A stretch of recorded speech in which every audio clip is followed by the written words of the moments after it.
আগামী 10 ডিসেম্বর নির্বাচনের তফসিল রেকর্ডের জন্য প্রয়োজনীয় ব্যবস্থা নিতে বিটিভিকে চিঠি দিয়েছে নির্বাচন কমিশন।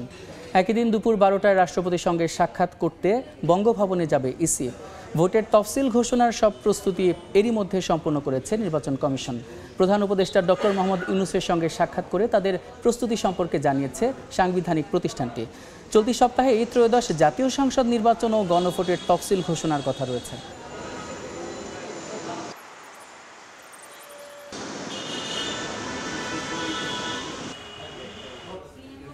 এই মুহূর্তে নির্বাচন কমিশনে আছেন সহকর্মী কাউসারা চৌধুরী কুমু। বিস্তারিত জানতে চলে যাচ্ছি তার কাছে।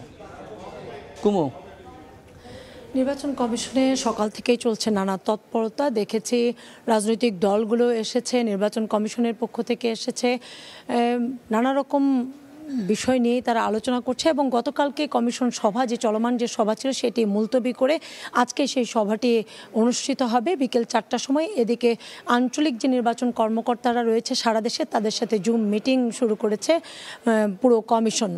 তাদের মাঠ পর্যায়ের যে অবস্থা দেখতে, পরিবেশ জানার জন্যই তাদের সাথে মূলত এই বৈঠকে বসেছে। আমরা ইতিমধ্যে নির্বাচন কমিশন সচিবের কাছ থেকে জানতে পেরেছি যে আগামী 10 তারিখে যেন রেকর্ডিং করা হয় তফসিলের, সেই মর্মে বিটিভিকে চিঠি দিয়েছে তারা এবং প্রয়োজনীয় ব্যবস্থা নেওয়ার জন্য উদ্যোগ নিতে বলেছে। একই সাথে দুপুর 12টায় একই দিনে তারা বঙ্গভবনে রাষ্ট্রপতির সাথে সৌজন্য সাক্ষাৎ করতে যাবেন।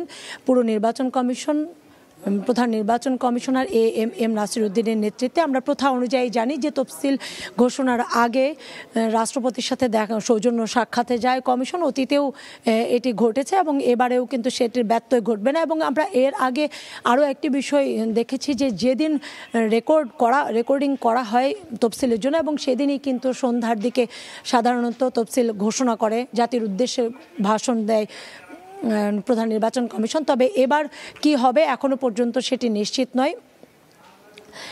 নির্বাচন কমিশন বলছে যে তারা সার্বিক প্রস্তুতি সম্পন্ন করেছে, তাদের জায়গা থেকে সর্বোচ্চ ব্যবস্থা নেওয়া হয়েছে এবং তারা বলছে যে তফসিল ঘোষণার পর থেকে আরও তৎপর হবে মাঠ প্রশাসন থেকে শুরু করে সব ধরনের ব্যবস্থা। যেহেতু বৈঠক শুরু হয়েছে, দেখি বৈঠকের পরে তারা কোন ধরনের সিদ্ধান্ত নেয় কিনা বা নতুন কোনো কিছু জানতে পারি কিনা। আগারগাঁওয়ে নির্বাচন কমিশন ভবন থেকে যুক্ত ছিলেন সহকর্মী কাউসারা চৌধুরী কুমু।